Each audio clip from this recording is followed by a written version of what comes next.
जय राधा माधव जनवल्लभ जय गिरिवरधारी।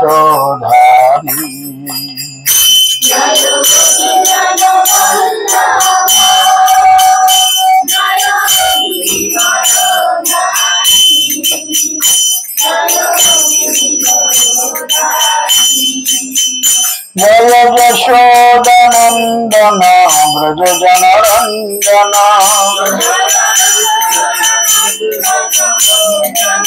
जमुना तीरवनचारी जय कुंज बिहारी। जमुना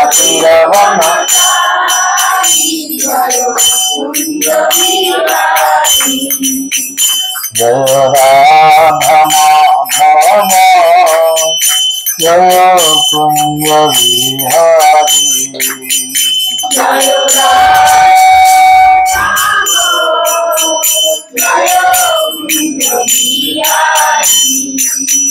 हरे कृष्ण कृष्ण कृष्ण हरे हरे हरे राम राम राम हरे हरे। हरे कृष्ण कृष्ण कृष्ण हरे हरे राम राम राम हरे हरे। जय राधा माधव जय राधा माधव राधा माधव जय राधा माधव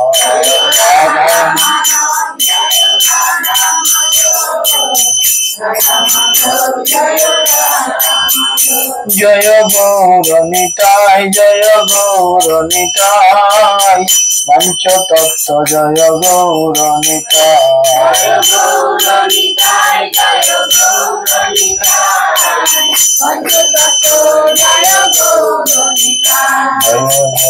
प्रभुपाद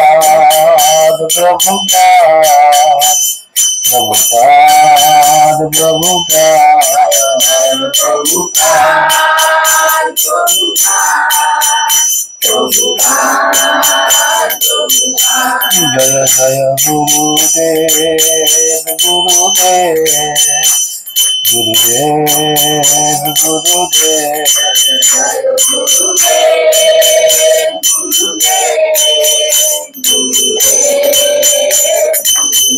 निताय गौर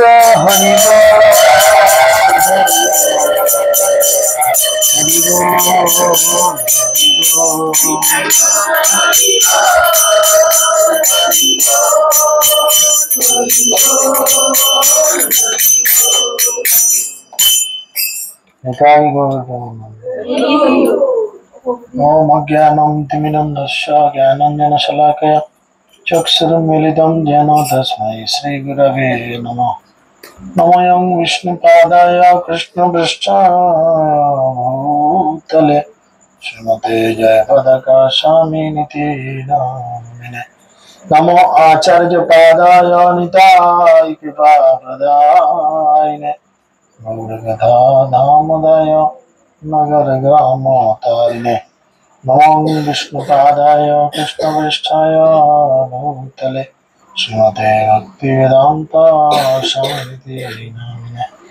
नमस्ते सरस्वती देवे गौरवाणी प्रचारिणे निर्विशेषशून्यवादे पाश्चात्यदेशतारिणे। जय श्री कृष्ण चैतन्य प्रभु नित्यानंद श्री अद्वैत गदाधर शिवासदि गौरभक्तवृंद। हरे कृष्णा कृष्णा कृष्णा हरे हरे हरे राम राम राम हरे। ओम नमो भगवते वासुदेवाय ओम नमो भगवते वासुदेवाय ओम नमो भगवते वासुदेवाय।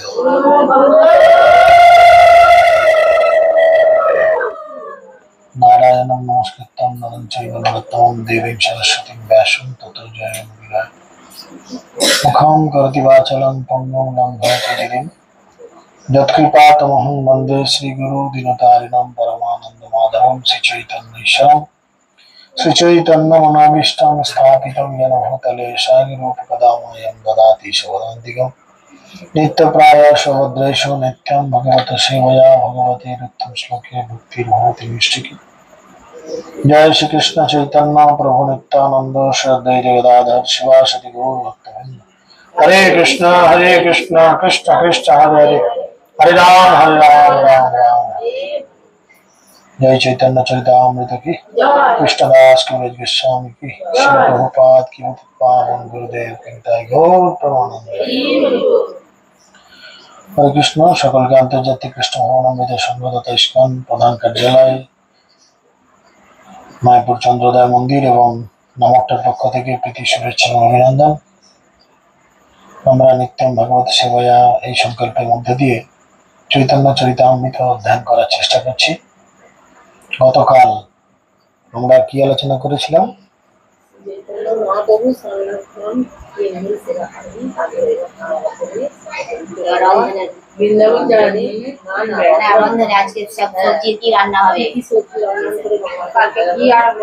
অ্যাকচুয়ালি তিনি যেতে চেয়েছিলেন বৃন্দাবন দীক্ষার পরে, এবং নিত্যানন্দ প্রভু তাকে ঘুরিয়ে বাড়িয়ে নিয়ে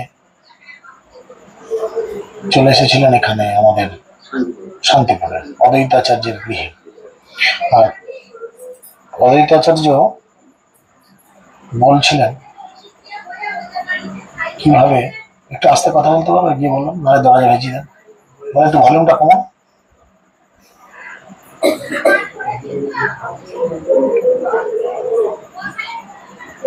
তো আমরা জানতে পেরেছি যে মহাপ্রভু এই ধরনের আচরণ পেয়েছিলেন অদ্বৈতাচার্যের গৃহে। অদ্বৈতাচার্য তাকে নিমন্ত্রণ করে তার ভ্যারাইটিস কিছু খাবার দাবারের ব্যবস্থা করেছে। তো আমরা আজকে জানতে চেষ্টা করব যে কি কি তরকারি ছিল আর কিভাবে মহাপ্রভু সেই প্রসাদ গ্রহণ করেছিলেন, এই প্রসাদ দেখে মহাপ্রভু কেমন আনন্দ হয়েছিল, আর এই প্রসাদ যারা ভগবানকে ভোগ নিবেদন করে গ্রহণ করে মহাপ্রভু তাদের কি আশীর্বাদ করেছিলেন, আমরা আজকে চেষ্টা করব জানার। জয় জয় শ্রী চৈতন্য জয় নিত্যানন্দ জয় অদ্বৈত চন্দ্র জয় গৌর ভক্তবৃন্দ। 32 ঠিয়া কলা রাঙ্গাটিয়া পাতে দুই ঠাই ভোগ বাড়াইল ভালো মতে। মধ্যে পিত গীত সিক্ত সালন্যের স্তূপ চারিদিকে ব্যঞ্জন ডোঙা আর মধ্য সুখ।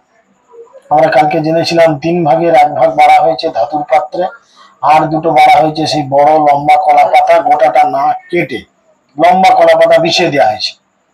শালি ধানের চাল, শালি ধানের চাল মানে কি বলে? শালি ধানের চাল কাকে বলে? মানে যেগুলো সেই কি বলে ঢেঁকিতে কুটা চাল, লাল লাল একটু চাল, মানে চালের সমস্ত ভিটামিনটা থাকে। এখন যেমন চাল সাদা চকচকে কাঁচের মতো একদম পালিশ করা না হলে আমাদের আবার মুখে রোচে না, হ্যাঁ শালি চালও বলতো। সে একটু মানে চালের উপরে যে লাল প্রোটিনের একটা আবরণ সেটা নষ্ট হতো না, থাকতো, শুধু খোলাটা উঠতো। তো এই চালের ভাত নাকি বলে খুব ভালো। তো এখন আমরা তো আর যত ইচ্ছাই করি পাবো না, ঢেঁকিরও ভিটে উঠে গেছে আর আমাদেরও খাওয়ার রুচি চলে গেছে। যাই হোক, না ধান পাওয়া যায়, ঠিক আছে। তো বিষয় হচ্ছে, তো তিনি শালি ধানের চালের ভাত করিয়েছিলেন। এবং আমরা সবাই জানি সেই সিমেন্ট মিস্ত্রির বা রাজমিস্ত্রিরা যখন কোনো জায়গায় প্লাস্টার বা ঢালাই হয়, স্টোন চিপ পাথর আর সিমেন্ট এক কাজে ঢেলে একটা চুর করে দিয়ে মাঝখানটা গর্ত করে দিয়ে তাতে জল ঢেলে, তো সেরকম ভাতের স্তূপ করা হয়েছে। আর ভাতের মাঝখানটাকে খুলে দিয়ে তার মধ্যে প্রচুর ঘি ঢালা হয়েছে, ঘি ঘি ঠিক আছে, ঠিক আছে, কথা কম শুনুন।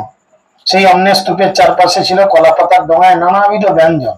বাটিতেও তো নেই, কলা পাতার ডোঙা, মানে পাতাকে ডোঙা করে বা কলা গাছের যে বাকল সেটা দেখবেন একটু সে সাধ্য সময় বানানোর অনেকে করে, তো সেরকম লম্বার দুদিকে একটু কটে ঘষা ঢুকিয়ে দিলে একটু উঁচু হয়ে যায়, আর তার মধ্যে কচি কলা পাতা দিয়ে দেয়, দিয়ে একটু গাঢ় টাইপের হয়ে গেল, তার মধ্যে তরকারি দিচ্ছে, অনেকটা করে তরকারি দিচ্ছে,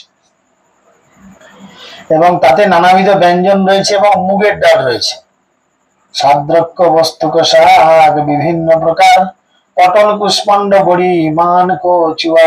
বিভিন্ন ব্যঞ্জনের মধ্যে ছিল পটল, কুমড়ো, মান কচু, আদা কুচি দিয়ে তৈরি সালাড এবং বিভিন্ন প্রকারের শাক। মহাপ্রভু শাক খেতে খুব পছন্দ করতেন, বুঝেছেন। স্যালাড তৈরি ছিল, স্যালাডের মধ্যে আদা কুচো দেওয়া ছিল। তার মানে কি, মহাপ্রভুকে যারা ভোগ লাগাবেন এই জিনিসগুলো মাথায় রাখতে হবে, যেগুলো হলে ভালো হয়, মহাপ্রভু খুশি হন। মান কচু, আদা কুচি, পটল বা কুমড়োর ইত্যাদি ভাজা ভুজি তরকারি, চই মরিচে সুক্ষা দিয়া সব ফলমূলে, অমৃত অনিন্দ পঞ্চ বিধ তিক্ত ঝালে।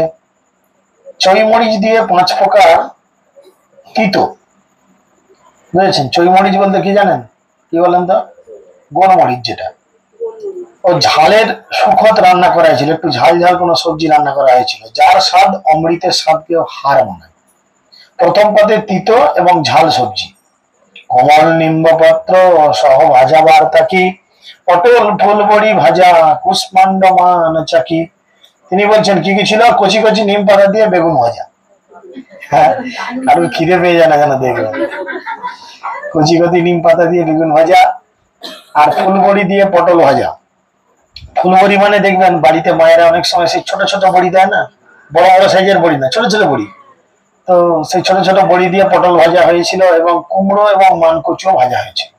মান কচু জানেন, বড় বড় লম্বা কচু, তাকে পিস পিস করে গোল গোল করে আলু ভাজার মতো করে সেটা সেদ্ধ করে ভাজা হয়। আর কুমড়ো ভাজা তো আপনারা জানেন। নারিকেল শস্য ছানা শর্করা মধুর, মোচা ঘন্ট দুগ্ধ কুষ্মাণ্ড সকল প্রচুর। নারিকেলের শাঁস, ছানা ও শর্করা দিয়ে এক মধুর উপাদেয় খাবার তৈরি হয়েছে। নারকেল দিয়ে, নারকেলের শাঁস মানে নারকেলকে কুড়া হয়েছে, কুড়ে বার করে তাতে ছানা দিয়েছে, শর্করা মানে হচ্ছে চিনি। এইসব তরকারিগুলো বাড়িতে ট্রাই করবেন, ভগবানকে নিবেদন করবেন। ছানা, শাঁস, নারকেলের শাঁস অর্থাৎ নারকেল করা, ছানা এবং তার মধ্যে চিনি দিয়ে মেখে সেগুলো বড়া বড়া করে ভেজে তার তরকারি হয়েছিল। আর ছিল মোচা ঘন্ট, এটা সবাই জানেন, নতুন বলার কিছু নেই। দুগ্ধ কুষ্মাণ্ড অর্থাৎ দুধের কিছু খাবার দাবার। মধুরা অম্ল বরা অম্লাদি 5-6, সকল ব্যঞ্জন কইল লোক যত হয়। মধুরা আম্ল বরা এবং 5-6 প্রকারের টক রান্না হয়েছিল। আমরা এক প্রকার টক বা চাটনি খেতেই অজ্ঞান হয়ে যাই। যদিও আমাদের ভোগারতি কীর্তনে আমরা কয় রকম টক দিই, না না, ভোগারতি কীর্তনে আমরা বলি কয় রকম। আরতি কীর্তন করেন কে কে, ভোগ লাগান কে কে, হাত তোলেন। কত রকম দেন, ভোগ কীর্তন করেন না কেউ? তাহলে গোনার দরকার কি, মুখে বলছে তো, গোনার দরকার কি আছে, ভাবার তো কিছু নেই। হ্যাঁ, একদম লেখাই আছে কত পা, একদম। গোটা গানটা বলবেন, আমি বসে থাকবো কি? সে বললে হবে, বলেন কি আছে? অম্ল 12 প্রকার বলছে না? অম্ল মানে কি? আমি প্রশ্ন কি করেছি, আমি তো টকি প্রশ্ন করেছি। 12 মানে কয় প্রকার? ঠিক আছে, তো এখানে 5 রকম দেয়া হয়েছে। আর সকল ব্যঞ্জন কইল লোক যত হয়, 5 প্রকার টক রান্না করা হয়েছিল। সবকিছু অপর্যাপ্ত পরিমাণে রান্না করা হয়েছিল, যাতে সকলেই প্রসাদ পেতে পারে। মানে মহাপ্রভু এসেছেন, নিত্যানন্দ প্রভু এসেছেন, পারিষদ বর্গ সহ প্রচুর ভক্তরা আসছে, আর রান্নাও তত দিনে দিনে বাড়ছে। মধুগ বড়া, কলা বড়া, মাস বড়া মিষ্ট, ক্ষীর পুলি নারিকেল যত পিঠা ইষ্ট। মুগ ডালের বড়া, কলার বড়া, কাঁচকলার বড়া আর কি, মাসকলাই রান্না করা হয়েছিল। মাসকলাই বুঝেন, মাসকলাই। আর ছিল বিভিন্ন প্রকারের মিষ্টি, ক্ষীরের পুলি, নারিকেল এবং বিভিন্ন প্রকার পিঠা। 32 আঠিয়া কলার ডোঙা বড় বড়, চাহে হালে নাহি ডোঙা অতি বড় দর। 32 আঠিয়া কলার পাতা দিয়ে তৈরি ডোঙা, সেই সমস্ত ব্যঞ্জন আদি বাড়া হয়েছিল। সেই কলা পাতার ডোঙাগুলি এত বড় শক্ত ছিল যে সেগুলি নড়বড় করছিল না বা কাত হয়েও পড়ে যাচ্ছিল না। মানে কলা গাছটা সেরকম চেহারাওয়ালা কলা গাছ, কিন্তু এরকম রোগা টিকটিকে কলা গাছ নয়। বেশ মোটাসোটা কলা গাছ, তার এক একটা ডোঙাকে রেডি করেছেন, তার মধ্যে তরকারি দিচ্ছেন এবং সেগুলো কোনো নড়াচড়া করছে না। 50 ডোঙা ব্যঞ্জনে পুরিয়া, 3 ভোগের আশেপাশে রাখিল ধরিয়া। 3টি ভোগের চারপাশে 100টি ডোঙা বিভিন্ন ব্যঞ্জনে ভরে রাখা হয়েছিল। কটা তরকারি হয়েছিল তাহলে? 100টার বেশি। এখানে বলছে 100টির বেশি ডোঙা বিভিন্ন ব্যঞ্জন ভরে রাখা হয়েছিল। তার প্রতিটা ভোগের পাশে 3 জায়গায় অন্ন বাড়া হয়েছে, একটা ধাতুর পাত্রে আর 2টো কলা পাতায়। প্রতিটার পাশেই 100টারও বেশি ডোঙা তাতে তরকারি দিচ্ছে। তার মানে কতগুলো তরকারি বোঝাচ্ছে? 100র বেশি তরকারি। ঠিক আছে, চিন্তা করুন। প্রথমে বললো কি আমি সামান্য একটু ওই ভাত ডাল তরি তরকারি করেছি, তুমি খাবে চল। গিয়ে দেখে 100র উপর তরি তরকারি। ভালো কথা। সঘৃত পায়স নব মৃৎকুণ্ডিকা ভরিয়া, 3 পাত্রে ঘনাবর্ত দুগ্ধ রাখেন ধরিয়া। সেই সমস্ত ব্যঞ্জনের সঙ্গে ছিল ঘৃত মিশ্রিত মিষ্টান্ন, ঘিয়ের মিষ্টি। সেগুলি নতুন মাটির পাত্রে রাখা হয়েছিল। আর 3টি পাত্রে খুব ঘন করে জাল দেওয়া দুধ রাখা হয়েছিল। দুধ, ঘন করে জাল দেওয়া দুধ, মানে দুধকে জাল দিলে ক্ষীরের মতো হয়, একটু ভালো টেস্ট হয়। পাতলা পাতলা দুধ হলে তাকে যদি জাল দিয়ে একটু ঘন ঘন করা হয়, ওপরে সর পরে হালকা হলুদ রঙের, আর সেই দুধটা বেশ টেস্টিও হয়, খেতে ভালো লাগে। তো যাই হোক, 3টি পাত্রে দুধ 3টে থালার জন্য ধরা হয়েছে। আর কি নতুন মাটির পাত্র, মানে মাটির যে প্লেট বা মাটির যে মালসা পাওয়া যায়, তার মধ্যে ঘিয়ের মিষ্টি কিছু রাখা হয়েছিল। দুগ্ধ চিরা কলা আর দুগ্ধ লাগলো কি, যতে কহিল তাহা কহিতে না সখী। আর ছিল দুধ মেশানো চিড়ে কলা এবং লাউ দুধ, লাউয়ের পায়েস। আর কি মানে কি কি ছিল সব কি করেছে, মানে দুধ মেশানো চিড়ে কলা, অর্থাৎ এক ধরনের সেই চিড়ার ফলার চিড়া দধি উৎসবে যেমন আমরা খাই, সেরকম চিড়া দধি উৎসবের মতো এরকম হয়েছে। যত অন্ন ব্যঞ্জন রান্না হয়েছিল তা সমস্ত বর্ণনা করা সম্ভব নয়, সামান্য করেছেন, এত রান্না হয়েছে। 2 পাশে ধরিল সব মৃৎকুণ্ডিকা ভরি, চাপা কলা দধি সন্দেশ কহিতে না পারি। চাপা কলা, দই, সন্দেশ আদি বিভিন্ন প্রকারের মিষ্টান্ন যা বর্ণনা করা সম্ভব নয়, সেই সমস্ত মাটির পাত্রে ভরে 2 পাশে রাখা হয়েছিল। কলা টলা ইত্যাদি সন্দেশ সবকিছু দিয়েছিল। অন্ন ব্যঞ্জন উপরি দিল তুলসী মঞ্জরি, 3 জল পাত্রে সুবাসিত জল ভরি। অন্ন ব্যঞ্জনের উপরে তুলসীর মঞ্জরি দেওয়া হয়েছিল এবং 3টি জলপাত্রে সুবাসিত জল ভরা হয়েছিল। ভগবানকে যখন ভোগ লাগানো হয়, যে জল আমরা ভগবানকে নিবেদন করি, এই জলকে বলে সুবাসিত জল। তো এই জল যখন ভগবানের কাছে আনা হয়, সেই জলকে অবশ্যই ওপরে একটা চাপা দিয়ে আনতে হয় এবং লক্ষ্য করতে হবে সেই জলে যেন নখ না ডুবে যায়। বুঝা গেল? যদি নখ ডুবে যায় তাহলে কিন্তু সেই জল ভগবানকে দেয়া যায় না, সেই জলে রান্না হয় না, সেই জলটা অপবিত্র হয়ে যায়। যে কোনো জলে নখ ডুবলেই সেই জলটা আর কোনো কাজে লাগে না, জলটা অপবিত্র হয়। যার জন্য রন্ধনে যারা সহায়তা করে বা যারা বাড়িতে রন্ধন করে, এই বিষয়গুলো একটু গুরুত্ব দিয়ে বিবেচনা করা দরকার। আনতে পারেন। দেখুন, বোতলটা তো ইদানিং উঠেছে, এটা ইদানিং কালচার। মহাপ্রভুর এই যে সিস্টেমের মধ্যে কোথাও বোতল ধরছে না, বোতলটা ইংরেজ কালচার। যদিও এখন আমার ব্যাগে আপনি বোতলই পাবেন, আমিও বোতল নিয়ে ঘুরছি, কিছু করার নেই, যুগের সঙ্গে তাহলে মিলাচ্ছি, কি আর করা যাবে।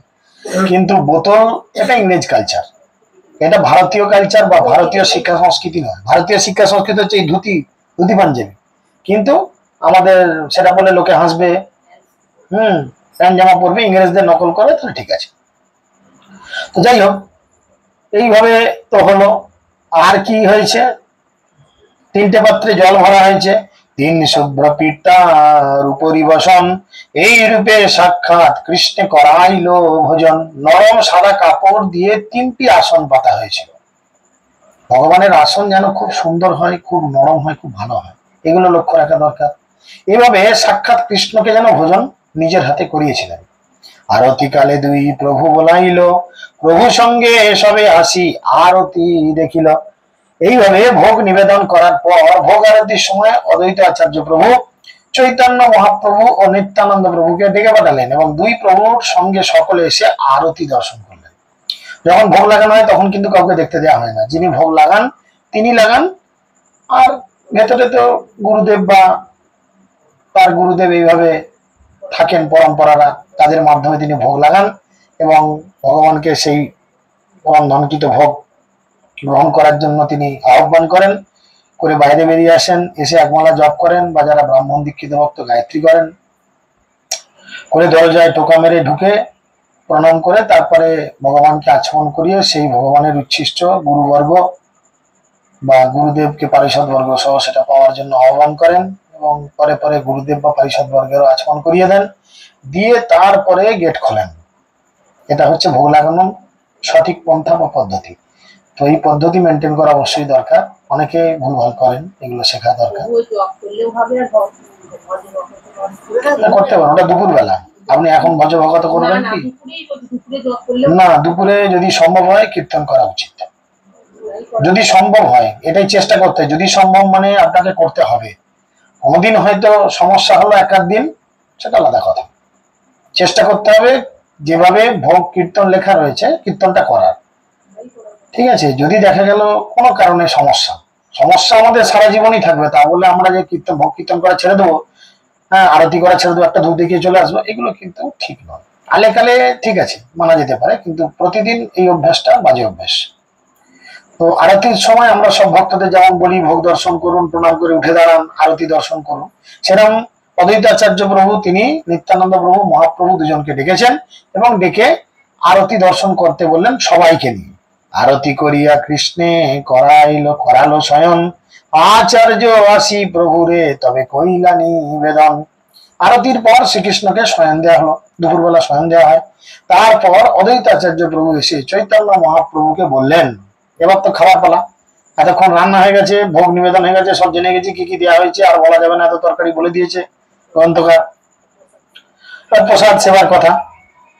তখন তিনি অদ্বৈতাচার্য চৈতন্য মহাপ্রভুকে এসে বলছেন, গৃহের ভিতরে প্রভু করুণ গমন, দুই ভাই আইলা তবে করিতে ভোজন, প্রভু অনুগ্রহ করে আপনি ঘরের মধ্যে চলুন। তখন দুই ভাই চৈতন্য মহাপ্রভু ও নিত্যানন্দ প্রভু প্রসাদ সেবা করার জন্য গৃহের মধ্যে আসলেন। মুকুন্দ হরিদাস দুই প্রভু বলাইল, জোর হাতে দুইজন কহিতে লাগিল। চৈতন্য মহাপ্রভু আর নিত্যানন্দ প্রভু এসে খেতে বসবে এরকম সময় মুকুন্দকে আর হরিদাসকে দুজনকে তাদের সঙ্গে আসতে বললো, আরে আমরা একা খাবো, তোমরা এসো। কিন্তু মুকুন্দ ও হরিদাস উভয় করজোরে বললেন, তারা বললেন, কি বললেন? মুকুন্দ কহে মোর কিছু কৃত্য নাহি সরে, পাছে মুই প্রসাদ পামু তুমি যাও ঘরে। মুকুন্দ বললেন, হে প্রভু, আমার এখন কিছু কৃত্য বাকি রয়েছে, কিছু কাজ আছে প্রভু, কিছু সেবা আছে, আমি পরে প্রসাদ গ্রহণ করব, এখন আপনারা ঘরে গিয়ে প্রসাদ পান। হরিদাস কহে মুই পাপিষ্ঠ অধম, বাহিরে এক মুষ্টি পাছে করি মু ভোজন। হরিদাস তো জোরহাত করে দাঁড়িয়ে থাকেন, দৈন্যতার এক মূর্ত প্রকাশ। তিনি বললেন, আমি অত্যন্ত পাপিষ্ঠ এবং অত্যন্ত অধম, আমি পরে না হয় বাইরে দাঁড়িয়ে দাঁড়িয়ে এক মুঠো প্রসাদ গ্রহণ করে নেব, ইত্যাদি কথা বললেন। দুই প্রভু লইয়া আচার্য গেলা ভিতর ঘরে, প্রসাদ দেখিয়া প্রভুর আনন্দ অন্তরে। এত খাবার দাবার দেখে মহাপ্রভুর হৃদয়ের মধ্যে আনন্দ হয়েছে, তাই না? তাহলে রান্না করতে হলে একটু বেশি বেশি মহাপ্রভুর জন্য রান্না করা দরকার যখন করবেন, তাই না? নিত্যানন্দ প্রভু চৈতন্য মহাপ্রভুকে নিয়ে অদ্বৈতাচার্য প্রভু ঘরের মধ্যে গেলেন। প্রসাদের আয়োজন দেখে দুই প্রভু, বিশেষ করে চৈতন্য মহাপ্রভু অত্যন্ত আনন্দিত। মহাপ্রভু কিন্তু নিজের জন্য আনন্দিত হলেন না, মহাপ্রভু জানতেন আমার থেকে নিতাই একটু খেতে ভালোবাসে, নিতাই ঘোরাঘুরি একটু খায়, তো যার জন্য তিনি শশী মায়ের কাছে এসে বিভিন্ন ওজোর আপত্তি করতেন যাতে নিতাইকে একটু খাওয়ানো হয়। ডিরেক্ট বলতে পারছেন না, শশীমা রেগে যাবে। একদিনের ঘটনা এরকম, শশীমা ভোরবেলায় স্বপ্ন দেখছেন, শশীমায়ের সেবিত বিগ্রহ তখন ছিল কৃষ্ণ বলরাম, ঠিক আছে? তো তিনি ভোরবেলায় স্বপ্ন দেখছে ওই কৃষ্ণ বলরামের সঙ্গে গৌরা নিতাই ঝগড়া করছে, ঠিক আছে? কৃষ্ণ রয়েছে নিতাইয়ের বগলে আর বলরাম রয়েছে মহাপ্রভুর বগলে, নিয়ে দুজনে উঠোনের মধ্যে তুল চাচামেচি। মহাপ্রভু যা বলছে, নিতাই বলছে, এখন আর তোমাদের গোয়ালাদের টাইম নাই, এখন আমাদের ব্রাহ্মণদের টাইম, যাও এখান থেকে, তোমাদের যখন টাইম ছিল তোমরা ছিলে, এখন আমাদের টাইম, এখান থেকে কেটে পড়ো।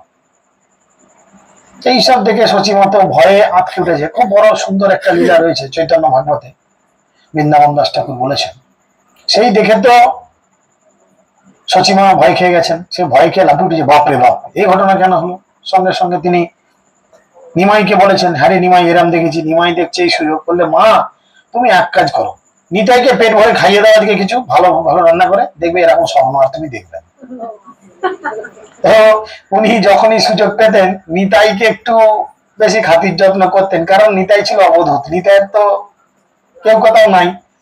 সেই 12 বছর বয়সে তিনি বাবা মাকে ত্যাগ করে তিনি পরিব্রাজক সন্ন্যাসীর সঙ্গে ঘুরতে বেরিয়েছিলেন।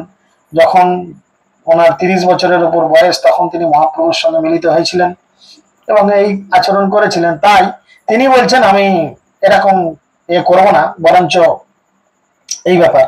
তাই এত কিছু তরি দরকার দেখে মহাপ্রভু খুব আনন্দ পেয়েছেন। তা এই দেখে মহাপ্রভু বলছেন, কি আশীর্বাদ করছেন, অর্থাৎ যারা ভগবানকে বেশি করে রান্না করে তরি তরকারি খাওয়াবেন, বেশি করে ভোগ লাগাবেন, মহাপ্রভু তাদের আশীর্বাদ করছেন। কি আশীর্বাদ করছেন এবার শুনুন। ওইছে অন্ন যে কৃষ্ণকে করায় ভোজন, জন্মে জন্মে শিরে ধরো তাহারও চরণ।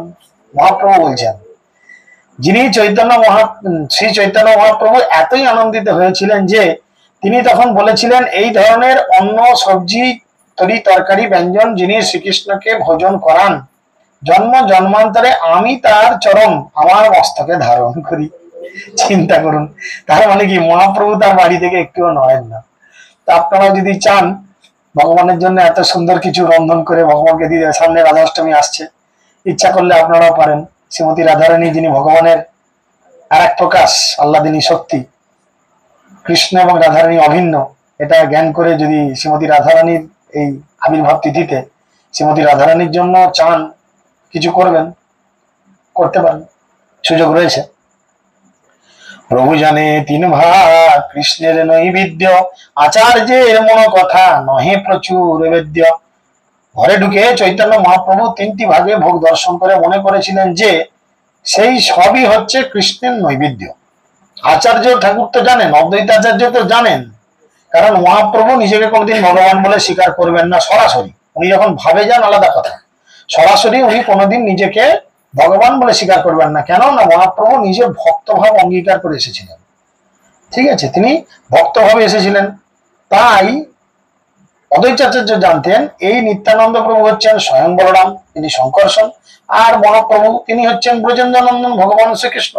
আর আমার বাড়িতে তো কৃষ্ণর সেবা এমনি হয়, তাই আমি পাট পাট করে 3 জনকে ভোগ লাগাবো। কিন্তু মহাপ্রভু ঢুকে বুঝতে পারছেন না এই 3টে জায়গায় ভোগ সাজাচ্ছে কেন, অদ্বৈত আচার্যের কি প্ল্যান, কি ব্যাপার। প্রভু বলে বৈশে তিনে করিয়ে ভোজন, আচার্য কহে আমি করিব পরিবেশন। মহাপ্রভু মনে করছেন 3টে জায়গা মানে আমি, নিতাই আর অদ্বৈত আচার্য, 3 জনের 3টে জায়গা বলা আছে। তখন মহাপ্রভু বললেন, এসো আমরা তাহলে 3 জনই খেতে বসি একসঙ্গে, প্রসাদ সেবা করি। কিন্তু অদ্বৈত আচার্য প্রভু বললেন, আমি তো প্রসাদ সেবা করবো না, এখন আমি কি করব, আমি নিজের হাতে তোমাদের খাওয়াবো, পরিবেশন করব।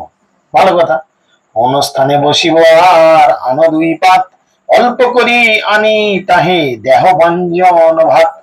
চৈতন্য মহাপ্রভু মনে করেছিলেন যে সেই 3টি পাতাই বিতরণ করার জন্য, তাই তিনি বলেছিলেন আরো 2টি কলা পাতা নিয়ে এসো এবং তাতে অল্প অল্প করে কিছু ভাত ডাল তরকারি দাও। আচার্য কহে বৈশ দহ পীড়ার উপর, এত বলি হাতে ধরি বসাইল 2 হাত। একদম বসার আসন তো রেডি করে দিয়েছেন, বাড়িতে স্বয়ং গৌরনিতাই আছে, আমি আলোক্য কেন ভোগ লাগাবো, আমি কেন বিগ্রহে ভোগ লাগাবো, স্বয়ং গৌরনিতাই তো আছে, দুজনের জন্য বসার পিড়ে রেডি করে রেখেছে। মহাপ্রভু বলছেন ঠিক আছে আসন নিয়ে আসো, আসন ছাড়া প্রসাদ পেতে নেই। এই ভুলগুলো অনেক সময় ভক্তরা করে, তাড়াতাড়ি রয়েছে, মুড়ি খেয়ে কোথাও যাবে, কি অন্ন খেলে তো আমার আসন ফাসন নেয়, মুড়ি খাচ্ছি বা অন্য কিছু, ভগবানের প্রসাদ পাচ্ছি, প্রসাদ কখনো আসন ছাড়া বসে পাওয়া উচিত, অবশ্যই আসনে বসে পেতে হয়। অনেক সময় আমরা এই ভুলটা করি, ওই তাড়াতাড়ি আছে দাঁড়িয়ে দাঁড়িয়ে খেয়ে ফেললাম বা যেখানেও বসে খেয়ে ফেললাম ইত্যাদি ইত্যাদি। নামকটা তো দেখবেন অনেক সময় প্রচুর ভিড় আছে, দেখা গেল পাশে আসন নেই, সেখানে ভক্তরা তো বসে যাই, ভক্তরাই রূপ আচরণ করে। তো এই আচরণ, এই শিষ্টাচারগুলো শিখতে, আমি ভগবানের প্রসাদ পাচ্ছি, এটা বড় সৌভাগ্যের ফলে মেলে। দ্বিতীয় দিনে নন্দ উৎসবের দিনে মহাপ্রসাদের মহিমা আলোচনা হয়েছিল আমাদের বাড়িতে। তো সেই জন্য প্রসাদ অবশ্যই আসনে পেতে হয়, সেটা মহাপ্রভু শিক্ষা দিচ্ছেন। তিনি বলছেন যে তাহলে এরকম করে দুজনের দুটো আসন নিয়ে তুমি যখন খাওয়াবে, বলছো ভালো কথা। অদ্বৈতাচার্য কি করেছেন, দুজনের দুটো হাত ধরে টেনে নিয়ে গিয়ে পিঠের উপর বসিয়েছে, বসো, এই তো তোমাদের আসন, অন্য কোথায় কি বসবে, বসিয়ে দিয়েছে।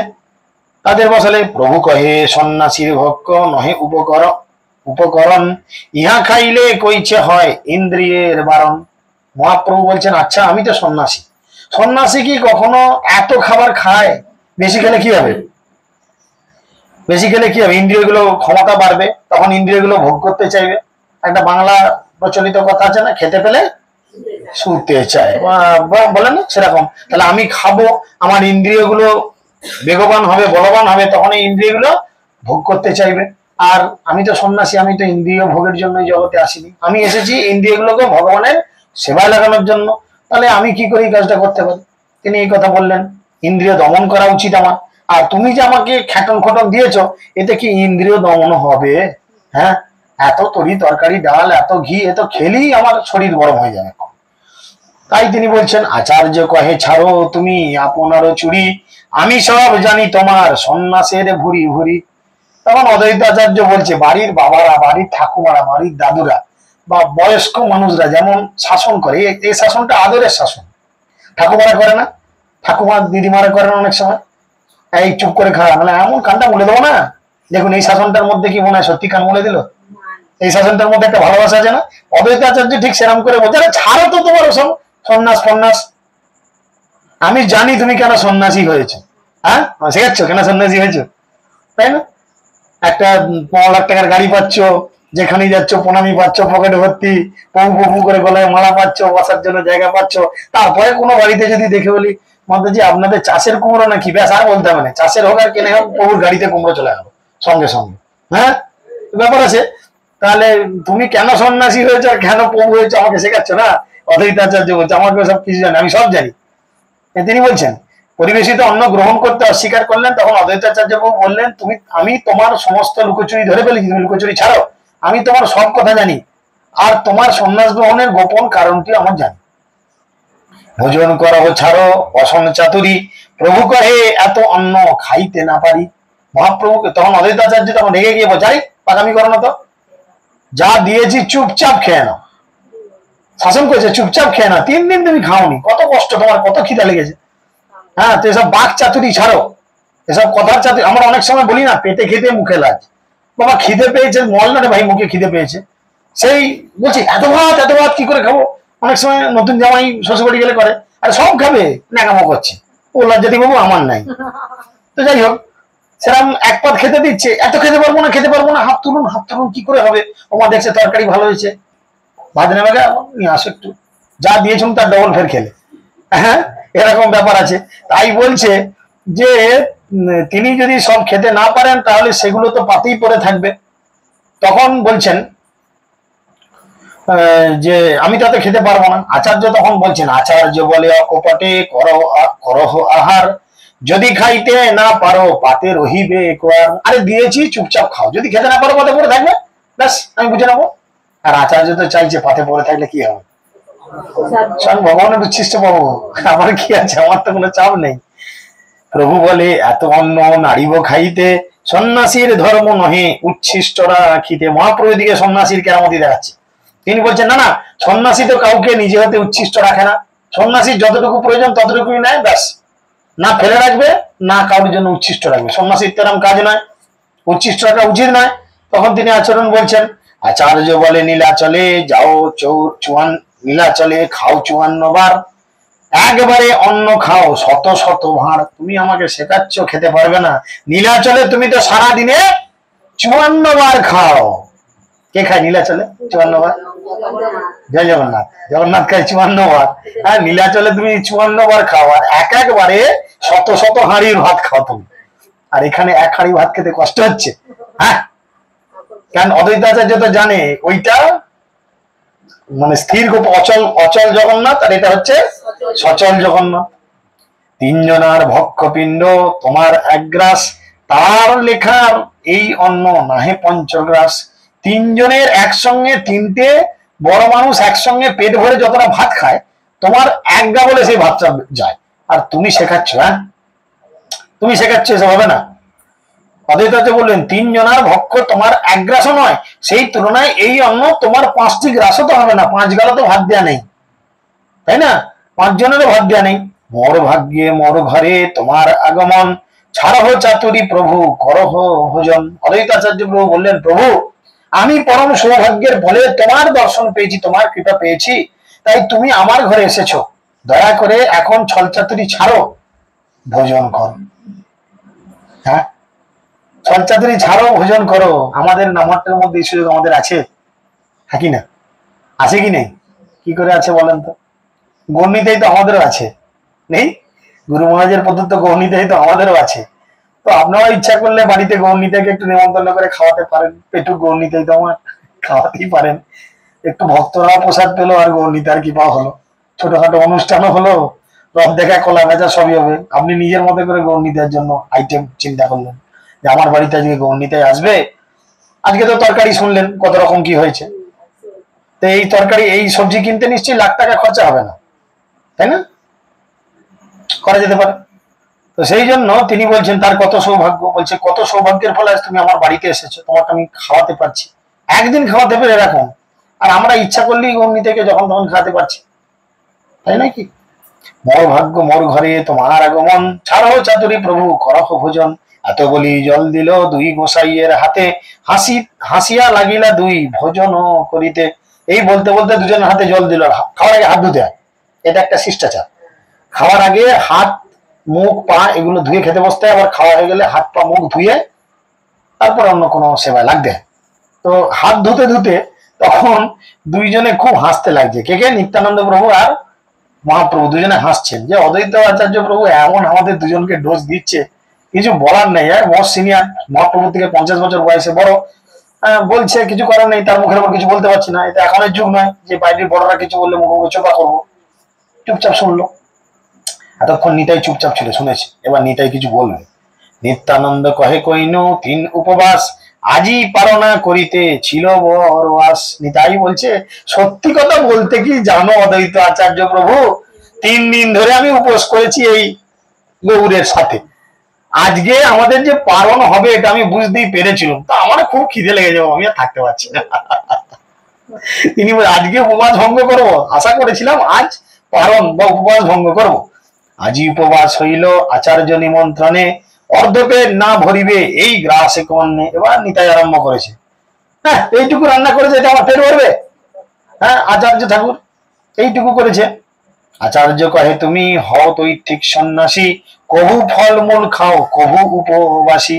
তখন তিনি বলছেন, অদ্বৈত আচার্য তখন উত্তর দিয়ে বলছেন, এই সাবধান, তুমি হচ্ছে তৈত্বিক সন্ন্যাসী। অনেকগুলো সন্ন্যাসীর ক্লাসিফিকেশন আছে, তীরন্দি সন্ন্যাস, তৈত্বিক সন্ন্যাস ইত্যাদি এরকম ক্লাসিফিকেশন আছে। তৈত্বিক সন্ন্যাস মানে তারা তীর্থে তীর্থে ঘুরে বেড়াবে, কারোর বাড়িতে থাকবে না, অযাচিত ভাবে যেটুকু ফল পাকড় আসবে সেটুকু খাবে। তারা মানে আগুন দিয়ে রন্ধন করে কোনো খাবার দাবার খাবে না। এরকম অনেক সন্ন্যাসীর ক্লাসিফিকেশন আছে, যে যেভাবে যেটাকে সংকল্প করে সারা জীবন এটা মেনে চলে। যেমন আমাদের বিশ্বপঞ্চের আগের দিনে সংকল্প করতে হয়, বা দামোদর মাসের আগের দিনে সংকল্প করতে হয় না, যে আমরা এই 1 মাস এইভাবে চলবো। তো এরকম সন্ন্যাস জীবনে ঢোকায় তাদের একটা সংকল্প থাকে।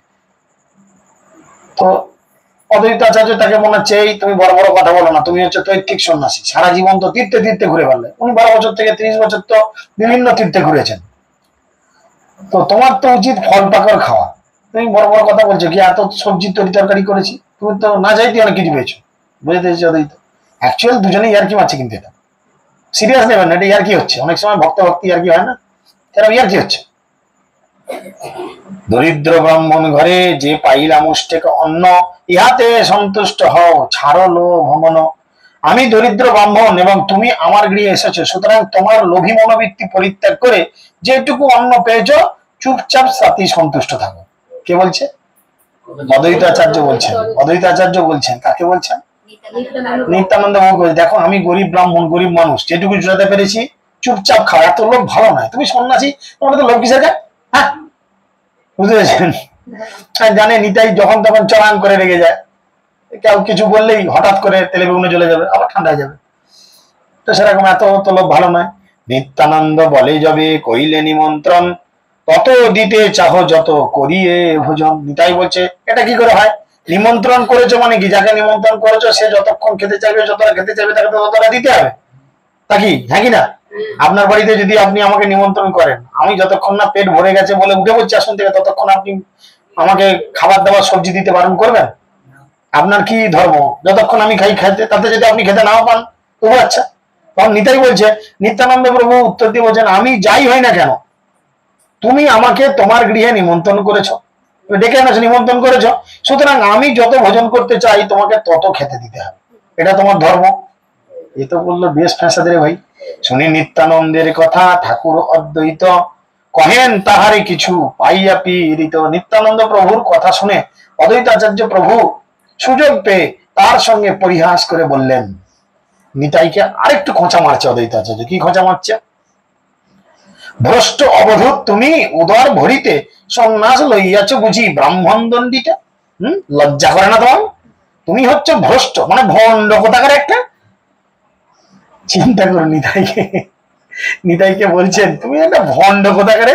হ্যাঁ, শুধু নিজের ঘরে তো খেতে পড়তে পাওনি, অনেক সময় বলো না ঘরে বাম্মা খেতে দেয় না, এই জন্য বেরিয়ে পড়েছে, বললে গেরুয়া টেস্টটা করে বেরিয়ে পড়েছে লোকের ঘরে খেতে। হ্যাঁ, ভণ্ড কোথাকারে, নিজের পেট ভরানোর জন্য সন্ন্যাস আশ্রম গ্রহণ তুমি করেছো। আমি বুঝতে পারছি যে তোমার কাজই হচ্ছে ব্রাহ্মণদের বাড়িতে গিয়ে তাদের জ্বালাতন করা, কারণ তখনকার দিনে সন্ন্যাসীরা ব্রাহ্মণের বাড়ি ছাড়া অন্য বাড়িতে খেতে না, বুঝেছেন? যার ফলে তোমার কাজই হচ্ছে যে তুমি খেতে পড়তে তো পেতে না, ওই জন্যই সন্ন্যাস নিয়েছো, যে বামুনের ঘরে গেলে সন্ন্যাস এসছে বলে সে খেতে দেবেই, যেমন খেতে দেবেই। আর তুমি যে ব্রাহ্মণদের জ্বালাতন করার জন্য এই জগতে এসেছো, কি করে জানো? আচ্ছাটি করে বললো, তুমি খেতে পারো 10-20 মনের অন্ন, আমি তাহা কাহা পাবো দরিদ্র ব্রাহ্মণ। তুমি 10-20 মন চালের ভাত খেতে পারো, আমি গরিব ব্রাহ্মণ, আমি কোথায় পাবো এত এত এত ভাত ডাল তরকারি করতে? কোথায় পাবো? যা পাইয়াছ মুষ্টেক অন্ন তাও খাইয়া উঠো, পাগলামি না করিও ছাড়াইও ঝুটো। চুপচাপ যা পেয়েছো চুপচাপ খেয়ে নাও, এক মুঠো খানেক অন্ন হলেও যা পেয়েছো তুমি চুপচাপ সেটা খেয়ে উঠো, পাগলামি করো না, এবং উচ্ছিষ্ট ফেলে রাখবে না, একটা কিছু ফেলে রাখবে না, সব খেয়ে উঠে পড়ো তাদের। কম যখন ফেলবে কেন তুমি? আমরা অনেক সময় বলি না, ওরে থাক থাক পাতাটা খেয়ে নিবি নাকি রে, সেরকম যা পেয়েছিস কিছু যেন পড়ে না, সব চুপচাপ খেয়ে উঠে পড়। এই মতো হাস্যরসে করেন ভোজন, অর্ধ অর্ধ খাইয়া প্রভু ছাড়েন ব্যঞ্জন। এইভাবে হাস্য পরিহাস করতে করতে মহাপ্রভু চুপচাপ খাচ্ছে। হ্যাঁ, তিনি প্রতিটা সবজি অর্ধেক করে খাচ্ছে, অর্ধেক করে রেখে দিচ্ছে। এত তরকারি কি করে খাবে, তাই না? এত তরকারি কি করে খাবে? অর্ধেক করে খাচ্ছে, অর্ধেক করে রেখে দিচ্ছে। এক একটি ব্যঞ্জনের অর্ধেক অর্ধেক খেয়ে চৈতন্য মহাপ্রভু সেগুলি খেয়ে রেখে দিতে লাগলো। আমার খিদে পেয়ে গেছে, ব্যাগে বিস্কুট আছে, খেতে হবে আমাকে ক্লাসে। এটুকু মানুষ রে ভাই, কি করবো? যেই ব্যঞ্জন আচার্য পুনঃ করেন পূরণ, এই মতো পুনঃ পুনঃ পরিবেশ ব্যঞ্জন। পাত্রে অর্ধেক ব্যঞ্জন শেষ হওয়া মাত্রই অদ্বৈত আচার্য কি করছে, আবার নিয়ে এসে এই তরকারিটা ভর্তি করে দিচ্ছে প্লেটটা। দেখা গেল মোচার সবজি হয়েছে, হয়তো মোচা ঘন্ট, আপনি মোচা ঘন্ট অন্ন দিয়ে খাচ্ছেন, হাফ মোচা ঘন্ট খেয়ে উদ্ধার করেছেন, সেগুলো প্রভুর অর্ধেক খাওয়া গেছে, আবার বালতি করে মোচা ঘন্ট নিয়ে এসে আবার প্লেটটা ঘন্টা ভরে দিন। কি হচ্ছে এগুলো? চিন্তার বাইরে হয়ে যাচ্ছে এরকম কাজ। দেনা ব্যঞ্জনে ভরি করে না প্রার্থন, প্রভু বলেন আর কত করিব ভোজন। মহাপ্রভু এবারে পেটে হাত দিয়ে বলছে, আরে ভাই আর কত খাবো, কত তো খেলাম, তুমি তো কত খাওয়াচ্ছ। পাত্রে ব্যঞ্জন পূর্ণ করে অদ্বৈত আচার্য প্রভু চৈতন্য মহাপ্রভুকে সেগুলি গ্রহণ করতে প্রার্থনা করছেন, ভরে দিয়ে বলছে প্রভু খেয়ে নেন। আর চৈতন্য মহাপ্রভু বলছেন, আর আমি কত খাওয়াবো, আমি কত খাবো রে ভাই।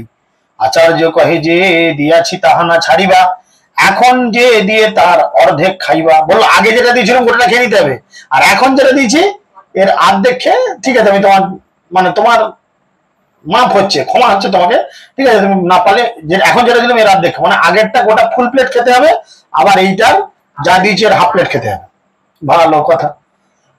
আর ফেলে কিছু রাখবে না। নানা যত্নে দৈন প্রভুরে করাইল ভোজন, আচার্যের ইচ্ছা প্রভু করিল পূরণ। এইভাবে অদ্বৈত আচার্যের ইচ্ছা অনুযায়ী তিনি যেমন আচার্য ঠাকুর বলেছেন সেইভাবেই। দেখুন, ভগবান ভক্তের কথা শুনতে বাধ্য। কখন কখন কখন ভগবান ভক্তের কথা শুনে? কে বলবেন বলেন? ভগবান কখন ভক্তের কথা শুনবেন? ভক্ত যখন বলাই এই ঘরে এসে বসে চুপ করে, এই উঠো, উঠে দাঁড়াবে, এই দুহাত তুলো, দুহাত তুলবে, কখন শুনবে? বলেন কত সুন্দর শ্লোক, কত সুন্দর ক্লাস আছে। এরকম 1-1.5 ঘন্টার ক্লাস আছে। বাগড়ায় ক্লাস হয়েছিল, এর বাড়িতেই ক্লাস হয়েছে, মাতাজির বাড়িতে ক্লাস হয়েছিল, উঠোনটায় বসে। সরঙ্গ শরণাগতি হইবে যাহার, তাহার প্রার্থনা শুনে শ্রী নন্দকুমার।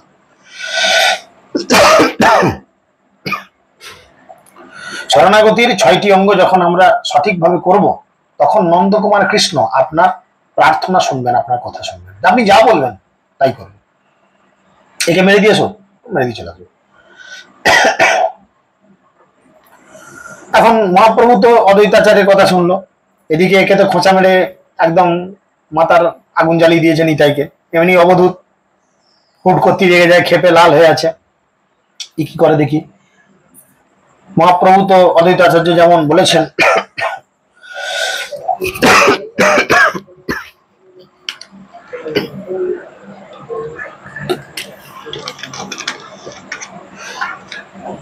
হরে কৃষ্ণ কৃষ্ণ কৃষ্ণ হরে হরে, হরে রাম রাম রাম হরে। শ্রীল প্রভুপাদ কি। তো মহাপ্রভু অদ্বৈতাচার্যের কথা মতো যা বলেছেন তেমন খেয়েছেন। ঠিক আছে, যখন বলেছেন, সিনিয়র, আমার থেকে বয়সে বড়। এদিকে নিতাই তাকে যে খোঁচা দিচ্ছে, সে তো ঘুমোজ হয়ে বসে আছে, জেদ করে বসে আছে। আমাকে তুমি খোঁচা দিয়েছে। নিতাই বলে, এবারে নিতাই কি বলে শোনো। নিত্যানন্দ কহে আমার পেট না ভরিল, লইয়া যাই তোর অন্য কিছু না খাইল। যেমন নিত্যানন্দ প্রভু আবার পরিহাস করে বললেন, তা খেতে দিলে আমার পেট ভরল না, এই অন্ন নিয়ে যাও, আমি তোমার দেয়া অন্য কিছুই তো খেলাম না, যাও নিয়ে চলে যাও। কি হবে, এখন দিয়েছে পেট ভরে না, রেগে গেছে। তখন এইটুকু খেতে দিয়েছ, ভাল লাগে না। এত বলি এক গ্রাস ভাত হাতে লইয়া, উথলি ফেলিল আগে যেন ক্রুদ্ধ হইয়া। ভাত তরকারি মেখেছে, থালায় নিয়ে ভালো করে ভাত তরকারি মেখেছে, যেমন মাকে মেখেছে, রেগে গেছে। এইটুকু ভাতে এইটুকু তরকারি তোমার পেট ভরে, যা খাবো না, যা চলে যা। হাতে ভাত রয়েছে খানিকটা, নিয়ে তুলে হ্যাঁ মেরেছে আচার ভাতের থালা নেবো। কি হবে তাহলে? তখন চতুর্দিকে ছিটকে গেছে। ঠিক আছে, মেঝেতে যে এমনি ছুঁড়ে ফেলেছেন, তার উপর মেঝেতে চতুর্দিকে ছুটকে গেছে। ভাত 2 লাগে আচার্যের অঙ্গে, ভাত অঙ্গে লইয়া আচার্য নাচে বহু রঙ্গে। আচার্য ঠাকুরের গায়ে যখনই ভাতগুলো লেগেছে, আচার্য ঠাকুর আনন্দে 2 হাত তুলে নিতাই গৌর প্রেমানন্দে বলে নৃত্য করছেন। কেন নৃত্য করছেন? কেন নৃত্য করছেন? মাথা ছিটে গেল অদ্বৈতাচার্যের। কেন নৃত্য করছেন? কেন শুনুন।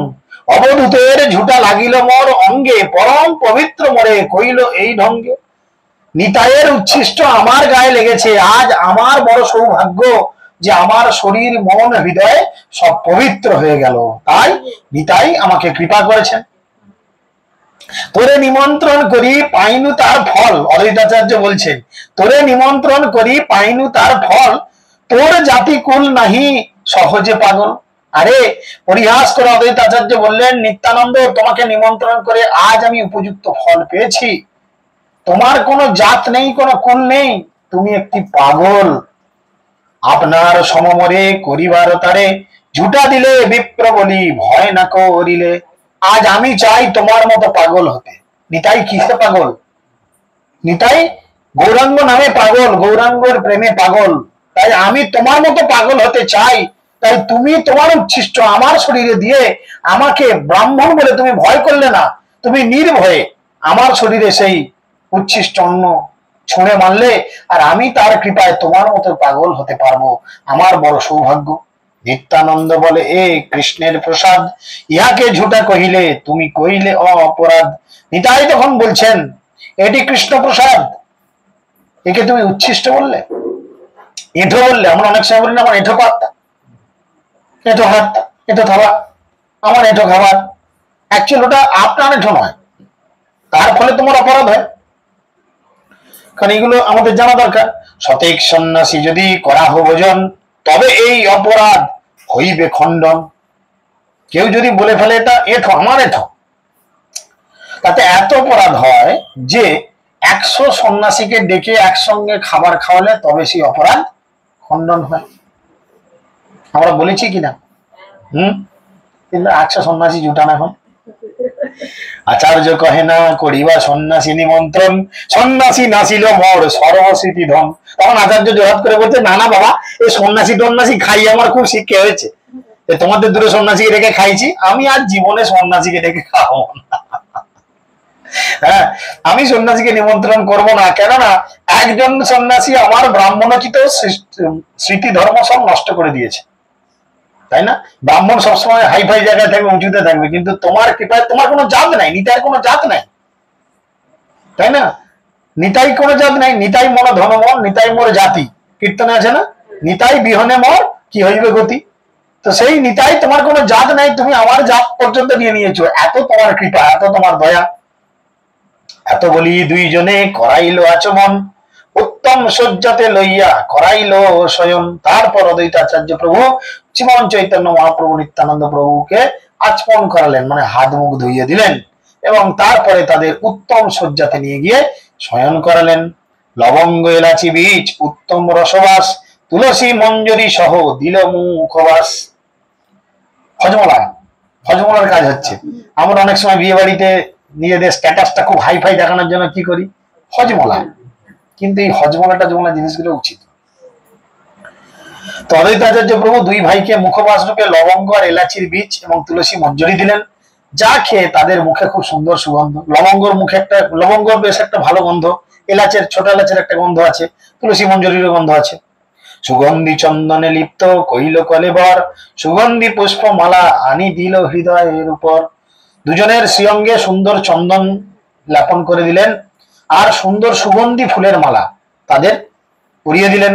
আচার্য করিতে চাহে পাদ সম্মাহন, সংকুচিত হইয়া প্রভু বলেন ও বচন। এবার আচার্য ঠাকুর অদ্বৈতাচার্য বলছে, প্রভু বিশ্রাম করুন, আমি পাগুলো টিপে দিই। তখন মহাপ্রভু অদ্বৈতাচার্যকে বললেন, বহুত নাচাইলে তুমি ছাড়ো নাচন, মুকুন্দ হরিদাস লইয়া করহ ভোজন।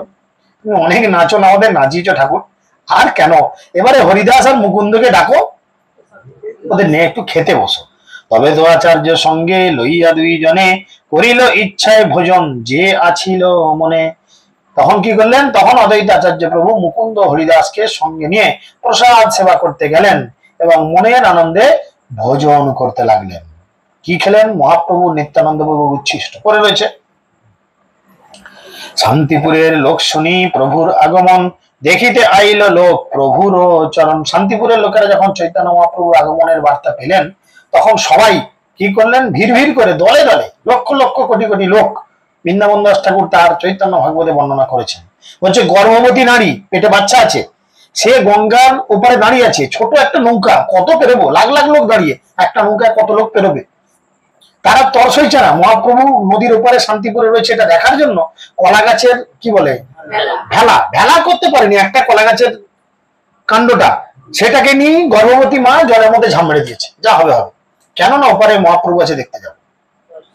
কাতারে কাতারে লোক ছুটছে মহাপ্রভুর চরণ দর্শন করতে।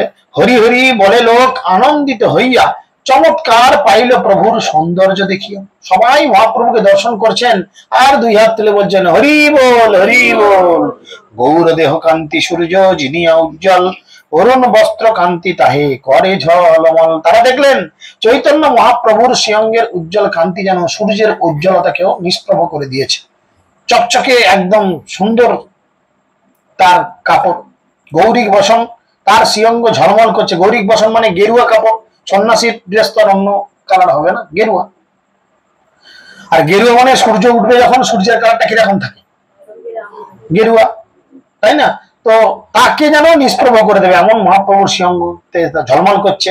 আইসে লোক, আইসে যায় লোক হর্ষে নাহি সমাধান, লোকের সঘট্টে দিন হইল অবসান।